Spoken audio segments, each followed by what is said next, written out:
Hey everyone, so I've got another Derek Acorah book to talk to you about, and this is Derek Acorah's Amazing Psychic Stories. I've reviewed a couple of Derek books, all of them I absolutely loved, and I couldn't wait to read this. First of all, it's not just the creepiest image, they've given him green eyes. I don't know if you can see that because the light's bouncing a bit, but it is a very, very creepy cover. I couldn't wait to read this, and I read this in 2 sittings, and I was like, I just can't wait to get through it. Basically, Derek tells us various different stories, people he's encountered, various spiritual experiences people have retold to him and things, and his views on those. But it's not just saying, oh, this happened, that happened, this happened, that happened. It's ordered, and it's through teaching.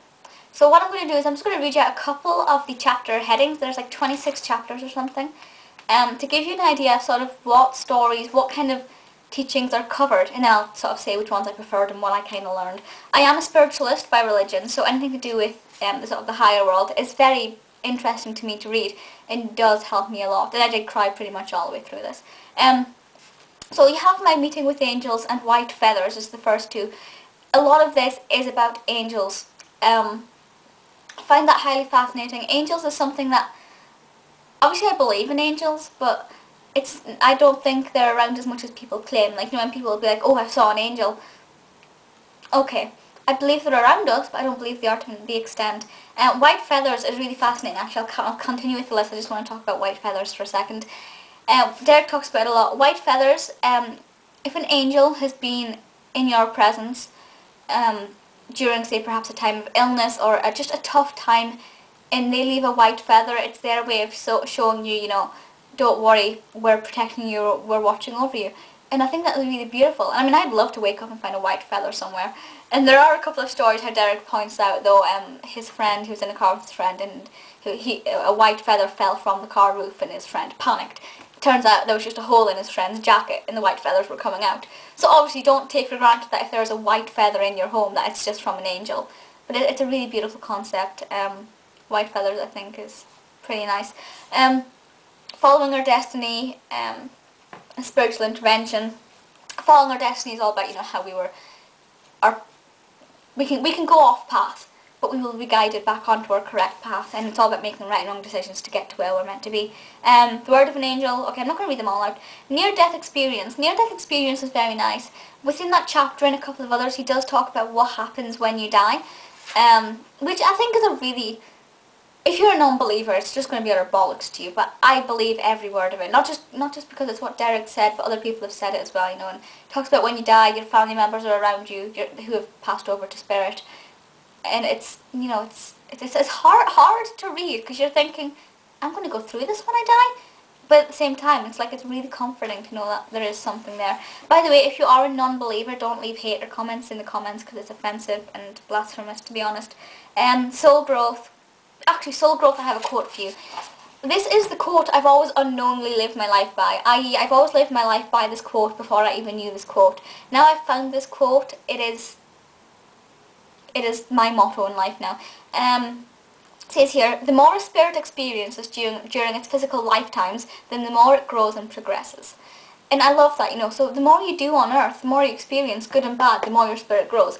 And there's this whole thing about, you know, we choose what happens in our life. We choose if we die at a young age from a serious accident. And to our earth bodies, that may be impossible to believe. But the more negative things our spirits go through, the higher up the spiritual ranks we climb. And it is hard to believe that anybody would, before they were born, would choose a life like that. But it makes perfect sense, because our spirit lives are so much more greatly valued than our earth lives. And it is hard to get your head around, to think, why would I choose to do this to myself? But just remember, every time there's something negative in your life, remember it's making your spirit much stronger. A joint message, a lot of this is about messages from the spirit world, and you know, if you smell something that reminds you of a certain person who's passed away, there's a good chance, obviously unless you're next to a bakery, fine, but you know, if you're in your home and you're smelling bread and your grandmother was a great baker or something, and the oven's not on, good chance she's around you, just giving you a gentle nudge to say she's here. Bad example. All about reincarnations and how your spirit grows and things. Strangers, and how a stranger in the street may appear to be an earth body, but they may actually be spirit. Spirits can visit in an earth position, so you could walk past them in the street and, you know, take them to be a human. That sounds really weird. Take them to be in their earth body, but they're actually in spirit, and it's pretty weird, you know. An angel's warning and things, more about angels, angelic animals. I can't believe anybody would believe that an animal does not have the rights of a spirit as what we humans do. It's insane, and Derek touches upon this briefly.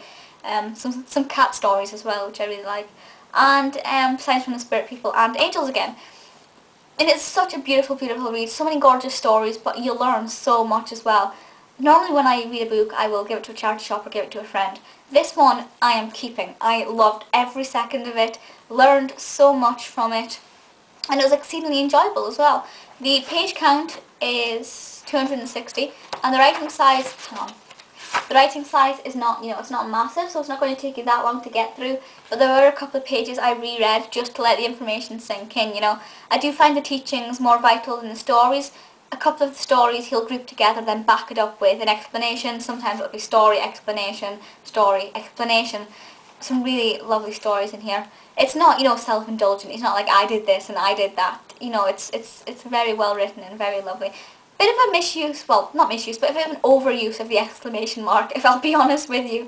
The exclamation mark is used a lot, which is one of my pet hates. But it's regardless, it is great. I got this for a penny on Amazon, £2.80 postage. Do not regret it at all. As I said, I'm keeping it. I do love it. I love all of the Derek books I've read and will continue to read them till I've read them all. But I think if I had to recommend one, this is the one I would recommend so far. So do go and check it out. I absolutely love it. You don't have to be a fan of Derek Acorah to read it. As I said, it's not all about I did this and I did that. You don't need to know much about Derek's life to be able to sort of engage with it. He says things like, I was once on it. Well, he doesn't mention Most Haunted because I believe this was published before he did Most Haunted. I'll just check the publication. 2006. Okay, that's a lie.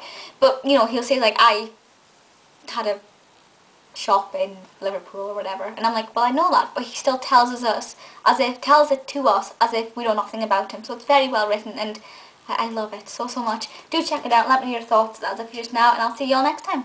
Bye.